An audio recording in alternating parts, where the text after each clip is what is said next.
A president's cabinet should be filled with the brightest legal minds. But what unfolded in this hearing was the opposite. It was a parade of nominees struggling to answer the simplest question: should the government obey the law? The American people watching saw something stunning. Instead of clear commitments to the Constitution, they heard hedging, stammering, and legal tap dancing around the most basic principle of justice. Senator Adam Schiff cut through the fog with one relentless approach: yes or no. No speeches, no long explanations, just the core of the issue. Thank you, Mr. Chairman. Thank you, Mr. Chairman. Ms. Bondi, as you know, the Supreme Court in Trump versus United States held the president has absolute immunity to commit crimes in certain core areas of the president's responsibility. One of those core areas is the Justice Department. So in a breathtakingly dangerous and irresponsible decision, Justice Roberts and the majority held the president could commit crimes using the Department of Justice and be immune from prosecution. Justice Sotomayor correctly said this new immunity lies about like a loaded weapon.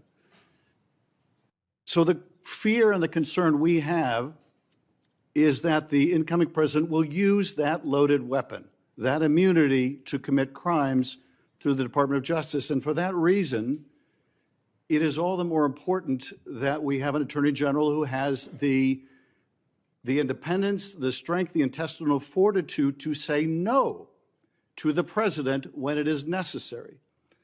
So my first set of questions has to do whether you have the independence to say no when you must say no.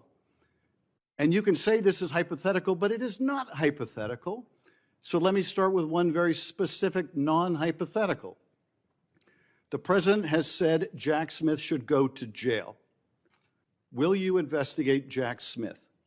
Senator, I haven't seen the file. I haven't seen the investigation. I haven't looked at anything. It would be irresponsible of me to make a commitment regarding anything without, you're a long practicing attorney, without looking at a file. So you would need a factual predicate to open an investigation of Jack Smith, is that right? Not a summary by you sitting here. Yes, sir. And not a summary by the president either, right? Absolutely. So a summary by the president or his desire to investigate Jack Smith would not be enough for you to open an investigation of Jack Smith, is that right? I will look at the facts and evidence in any case. You know, and sitting here today, Senator, 72% of Americans have lost faith in the Department of Justice. Sitting here today, are you aware of any factual predicate to investigate Jack Smith? Sitting here today, yes or no?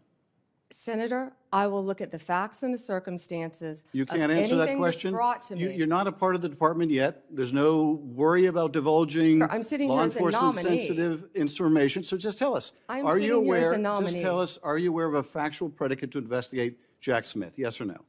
Senator, what I'm hearing on the news is horrible. Do I know if he committed a crime? I have not looked at it. You seem reluctant to answer a simple question.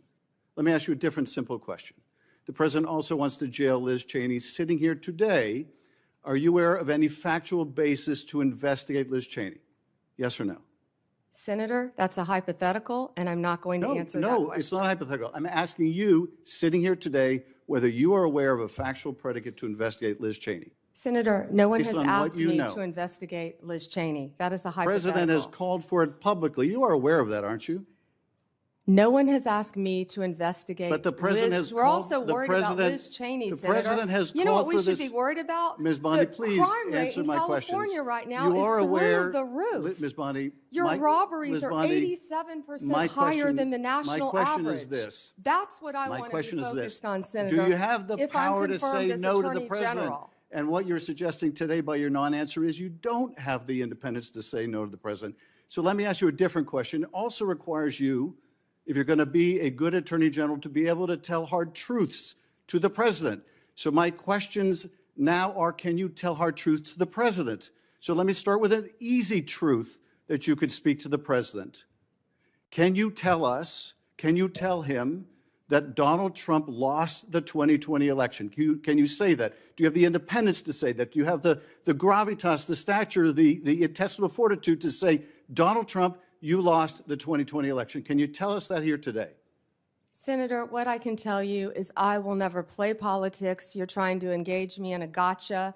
I No, I'm won't just do it. asking a simple I question. won't play If you can politics speak truth with any to ongoing power. So let me ask you investigation, another. like you did let leaking me- your let me ask colleague you- Devin Nunes's if, memo. If you can't answer the question, let me ask you a different, what should be a simple truth, not a hard one. Was there massive fraud affecting the result of the 2020 election, yes or no? Senator, I'm glad you asked that question. If you'll let me answer what I saw in Pennsylvania. No, I asked a simple question about massive fraud. I can only tell you what I saw in Pennsylvania. I know you want to answer a different question, but my question is, can you tell us whether there was massive fraud affecting the results of the 2020 election, yes or no? Was there I or can was there tell not? you what I saw when I went as That's an not my, advocate that's to not the my campaign. question. So you can't answer that question. You can't speak that even easy truth to us, let alone to the president. So let me ask you a different question. It will also be important that you give good advice to the president. Are you prepared to advise the president not to pardon people who beat police officers? Senator, as I said, the pardons are at the direction of the president. We will look and we will advise. I will look at every case on a case. so you Let me look at- finish on a case-by-case Okay, basis. okay, good. And I let me abhor violence to police officers. follow up with that. So will it be your advice to the president, Mr. President, I know you said you want to issue hundreds of pardons on day one. Will it be your advice to the president? No, Mr. President, I need to go over them on a case-by-case basis. Do not issue blanket pardons. Will that be your advice to the president? Senator, I have not looked at any of those files. If confirmed, I will look at the files And for will the you be able to pardons, as well will as you the be able to ongoing review investigation. hundreds of cases on day one? I will look at every file I am Of course asked you to won't. look So at. will you advise the Hey, president? can I will answer you- the question? Well, my question I is- would have plenty of staff. You said, of course you want. You'll be able to review Listen, I'm hundreds not of going to cases on the first day? mislead this body nor you. All right, let me ask another question. You don't want to answer that. Let me ask You were another question. censured by It will Congress, also- Senator, for it will comments just also- like this that it are will so reckless. It will also be important for you to be able to preserve the records, the evidence of the department. Are you ready to commit that none of the evidence in the January 6th investigation will be destroyed under your watch? Senator, I will follow the law. I will consult with ethical officials in the Do you department. see any ethical basis to destroy evidence in the January 6th investigation? Then why can't you answer the question? Why can't you say, I commit to this committee, we will never destroy the evidence in the January 6th investigation? Why can't you give this committee and the American people that assurance? Are you frightened because evidence was destroyed against President Trump that was false? Is that why you're Why do frightened you now? have I can't difficulty? believe this is even. Why do you have difficulty answering that question? I can't believe Why do you you're have asking such a difficulty? question. Why do you have difficulty promising to preserve evidence at the Department of Justice? Why is that a difficult question? I will follow the law. It shouldn't be a difficult question. Thank you, Mr. Chairman. Ms. Bondi, I know that you are pleased that we are moving to the end of round one, and we appreciate your being here. Would you ever advise the administration to ignore a court order because you thought a higher court might later overturn it? The fact that nominees for the nation's highest legal positions couldn't give a straight answer sent shockwaves through the room. And in that moment, Schiff wasn't just questioning their judgment. He was exposing the rot at the very core of the Justice Department. What made this moment even more powerful was how Schiff handled it. He gave them every opportunity to be clear, to honor the oath they were preparing to take. Instead, they stumbled. I don't want to speculate. It depends. I can't see a situation. Schiff repeated the question again and again, stripping away excuses until the truth was unavoidable. These nominees were either unwilling or unable to affirm something that should be instinctive for any lawyer, that the rule of law is not optional. And that failure led Schiff directly to one name that has become synonymous with the department's collapse: Attorney General Pam Bondi. Bondi has not served as a guardian of the Constitution, but as its betrayer.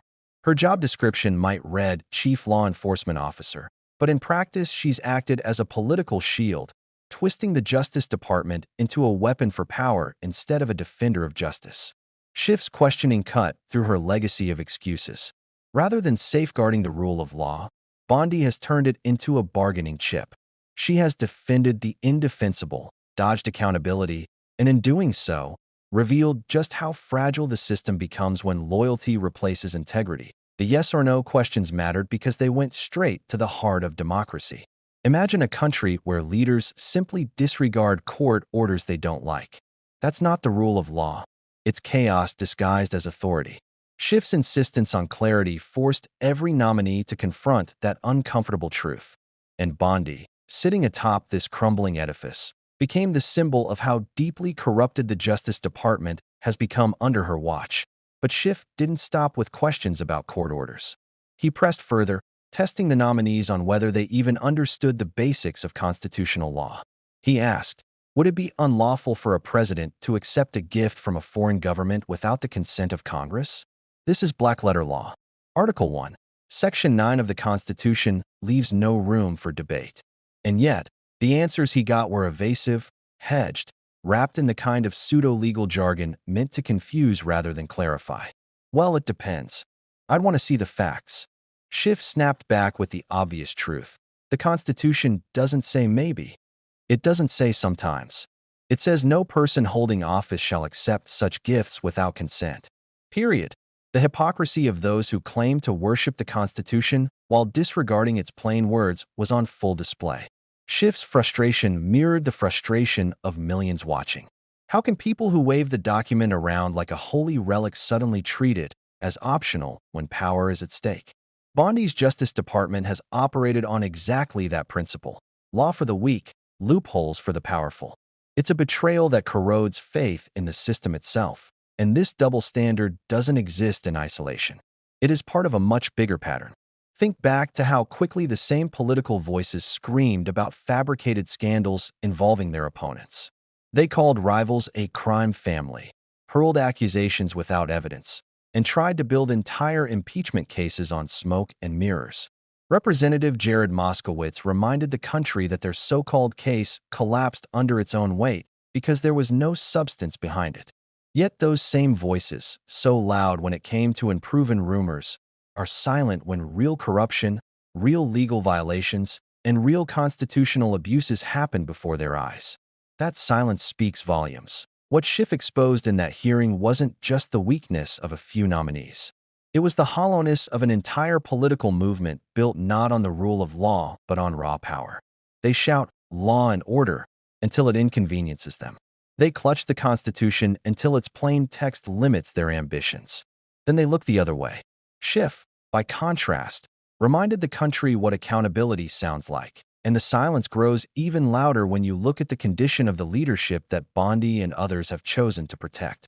Public appearances filled with incoherent rants, social media tirades in all caps, and sudden reversals on major policies have become routine. News anchors like Chris Hayes have started asking the obvious. Why is all the scrutiny about mental sharpness directed one way when the evidence of decline is glaring in another direction? The erratic speeches, the constant back and forth on tariffs, taxes, and healthcare, they don't reveal strategy, they reveal instability. It's a portrait of someone unsteady at the wheel of the most powerful government in the world. The consequences of that instability ripple through every policy. Tariffs slapped on one day, pulled back the next. A promise not to touch Medicaid, followed days later by cuts. Taxes raised, then reversed. Foreign policy shaped by personal grudges rather than national interest. Schiff's interrogation of Bondi's nominees wasn't just about court orders. It was about whether the government itself has any anchor in law, reason, or stability. And under Bondi's watch, the answer is increasingly no. Why? Because the cabinet wasn't built to govern. It was built to obey. Bondi, Pete Hegseth, Kristi Noem, these weren't chosen for competence.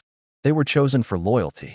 They were handpicked not to uphold the Constitution, but to surrender their judgment to a single man's whims. Schiff's hearing put that fact in stark relief.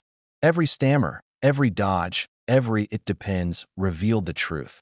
The Justice Department is no longer a bulwark against abuse, but a shield for it. That's why Schiff's line of questioning hit so hard. It wasn't about catching someone in a mistake. It was about exposing the entire system Bondi represents. A system where corruption isn't hidden but flaunted. Where incompetence isn't a flaw but a requirement. Where the law is not a guide but a weapon used only against enemies. This isn't governance. It's a circus. And at the center of it is a Justice Department hollowed out by loyalty tests and stripped of its purpose. The bigger picture is terrifying. When officials can't say yes or no to whether court orders must be followed, democracy itself is at risk. The rule of law is supposed to be the foundation of freedom, but Bondi and her circle have turned it into quicksand. Every dodge, every half-answer, every betrayal of plain constitutional text erodes public trust. Schiff's relentless pursuit of clarity showed just how dangerous that erosion has become. And here's the uncomfortable truth. This isn't just about one hearing, or one attorney general, or even one administration. It's about whether the country will accept a future where the law bends to power instead of power bending to law. Schiff's confrontation was more than a clash of personalities. It was a warning siren. If nominees can't affirm the basics of constitutional duty, then the system is breaking in real time. That's why this channel exists. To confront the lies, to expose the betrayals, and to remind people that silence is complicity. When Bondi treats the Justice Department like a personal law firm, when nominees can't promise to uphold court orders, when constitutional limits are brushed aside as "it depends," we can't look away. We have to speak, we have to challenge, and we have to demand better. So let's be clear. Adam Schiff's takedown wasn't just about embarrassing a few unqualified nominees.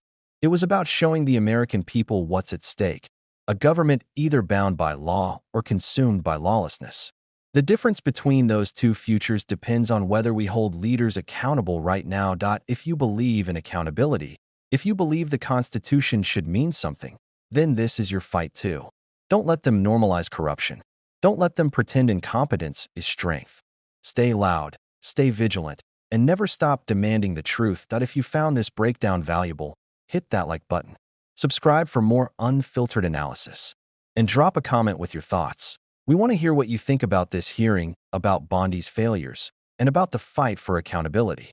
Together, we can shine a light where those in power would rather keep us in the dark. Until next time, stay bold, stay vigilant, and never stop demanding better.